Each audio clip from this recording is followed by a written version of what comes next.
রাজধানীতে ভালোই ঠান্ডা পড়েছে এখনো পর্যন্ত। রাতের দিকে 10-11 চলে যাচ্ছে টেম্পারেচার, ভালোই ঠান্ডা। আর এই ঠান্ডার মধ্যে রাজনীতির উত্তাপ চড়ছে। কালো শাকে মমতা বন্দ্যোপাধ্যায় স্বজনহারাদের নিয়ে জাতীয় নির্বাচন কমিশনে আজ সকাল থেকে দিল্লিতে একের পর এক ঘটনা, সেই সব ছবি আপনাদের দেখাবো। তবে তার আগে একবার ভিতরের খবর জানার চেষ্টা করব। দিল্লিতে কমিশনে গণেশ কুমারের সঙ্গে বৈঠক মমতা বন্দ্যোপাধ্যায়ের, তার সঙ্গে মৃতদের পরিবারের 12 জন সদস্য রয়েছেন, তার সঙ্গে রয়েছেন অভিষেক বন্দ্যোপাধ্যায়, কল্যাণ বন্দ্যোপাধ্যায়।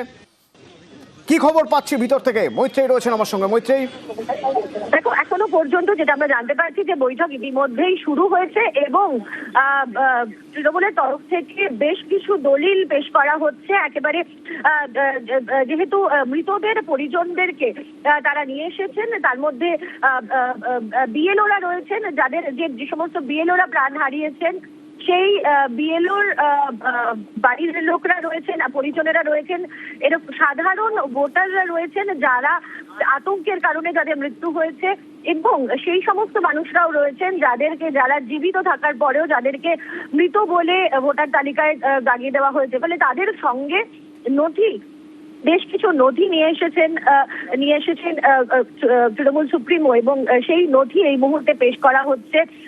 এবং কিছুটা সময় প্রাথমিকভাবে যেটা জানা যাচ্ছে যে মমতা বন্দ্যোপাধ্যায় এবং অভিষেক বন্দ্যোপাধ্যায়দেরকে মূলত বক্তব্য রাখছেন মমতা বন্দ্যোপাধ্যায়, এবং তিনি মূল বক্তব্য আজকে রাখবেন। এবং একই সঙ্গে যারা আক্রান্তদের পরিজনেরা রয়েছেন, প্রয়োজনে তাদেরকেও তাদের কি অবস্থা, তাদের আসল যে সত্য, সেই সমস্ত কিছু তথ্য পরিসংখ্যান তুলে ধরা হবে এবং একেবারে সাক্ষ্য প্রমাণ হিসেবে তাদেরকে সঙ্গে করে নিয়ে আসা হয়েছে। আজকে যখন আমরা দেখছি যে মমতা বন্দ্যোপাধ্যায় তিনি কালো শাল গায়ে জড়িয়ে, এবং তার সঙ্গে সঙ্গে অভিষেক বন্দ্যোপাধ্যায়, কল্যাণ বন্দ্যোপাধ্যায়, তারা কালো পোশাকে, এবং যে সমস্ত আক্রান্ত পরিজনের বাড়ির লোকরা আসছেন তারা প্রত্যেকেই কিন্তু কালো পোশাকে বা কেউ কালো চাদর গায়ে। একটু সঙ্গে থাকো প্লিজ, মৈত্রী একটু সঙ্গে থাকো, কিছু অ্যাম্বিয়েন্স শোনাবো। যখন তারা যখন ঢুকছেন জাতীয় নির্বাচন কমিশনে, তার আগের কিছু অ্যাম্বিয়েন্স শোনাবো।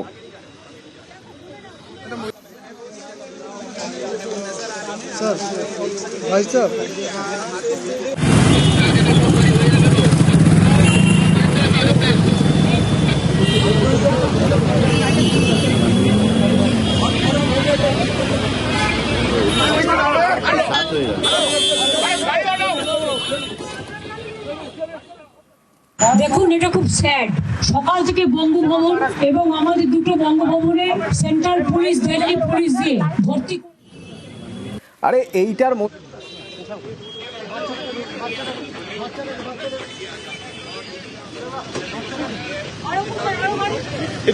বারোজন চলে এসেছে, আপনি আসুন। 5 জনকে নিয়ে যাচ্ছে, 3 জন বিএলও পরিবার আছে, বিএলও মায়ের। 5 জনকে নিয়ে যাচ্ছে, 3 জন বিএলও পরিবার আছে, বিএলও মায়ের। কথা বলবো একবার মৈত্রেয়ী, আজকে ঠিক মূলত কোন কোন বিষয়ে মমতা বন্দ্যোপাধ্যায় তুলে ধরবেন গণেশ কুমারের সামনে?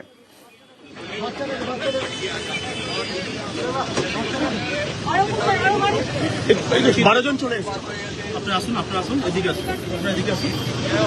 মৈত্রেয়ী আছে আমার সঙ্গে। মৈত্রেয়ী, আজ মূলত কোন কোন বিষয় গণেশ কুমারের সামনে তুলে ধরবেন মমতা বন্দ্যোপাধ্যায়? খুব স্বাধীনভাবে যে 6টি চিঠি তিনি এখনো পর্যন্ত দিয়েছেন, অবশ্যই সেই 6টি চিঠির যে বক্তব্য, সেই বক্তব্যগুলোও কিন্তু আরো একবার করে উঠে আসতে চলেছে আজকের এই বৈঠকে, সেটা নিঃসন্দেহে ভাবে বলা যায়। এবং যে জবাব তিনি এখনো পর্যন্ত পাননি, তার কারণ সাধারণ মানুষের হয়রানি থেকে শুরু করে বিএলওদের চাপ দেওয়া, এবং সেখানে দাঁড়িয়ে একাধিক বিষয় তিনি এর আগে হাইলাইট করেছেন। এবং সাম্প্রতিকতম তার যে চিঠিটা ছিল, সেই চিঠিতে তিনি উল্লেখ করেছেন যে কিভাবে এখতিয়ার বহির্ভূত কাজ করছেন এবং আইনের পরিপন্থী কাজ করছে এই মুহূর্তে জাতীয় নির্বাচন কমিশন, সেখানে মাইক্রো অবজারভারকে নিয়োগ করেছেন তারা।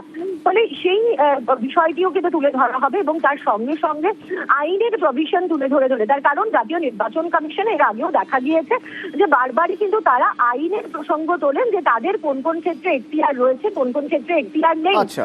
সেই জায়গাটিকে কিন্তু স্পষ্ট করার জন্য একেবারে আইনের এখতিয়ার তুলে ধরার জন্য এবং খুব সেই কারণেও কিন্তু কল্যাণ বন্দ্যোপাধ্যায় আইনজীবী তাকেও কিন্তু সঙ্গে রাখা হয়েছে যাতে আইনের প্রভিশন গুলো যে এই যে নাগরিকত্ব যে আইন রয়েছে সেই আইনে কোথায় সেই প্রভিশন রয়েছে কি যেখানে কি মাইক্রো সংস্থান রয়েছে অবজারভার আইনের সেদিকটাও জানার জন্য আইনজীবী কল্যাণ বন্দ্যোপাধ্যায়ের সঙ্গে থাকছেন। মৈত্রেয়ী, ভিতর থেকে আপডেট যা খবর পাবো আমি তোমার কাছ থেকে তোমার মাধ্যমে দর্শকের সঙ্গে শেয়ার করব।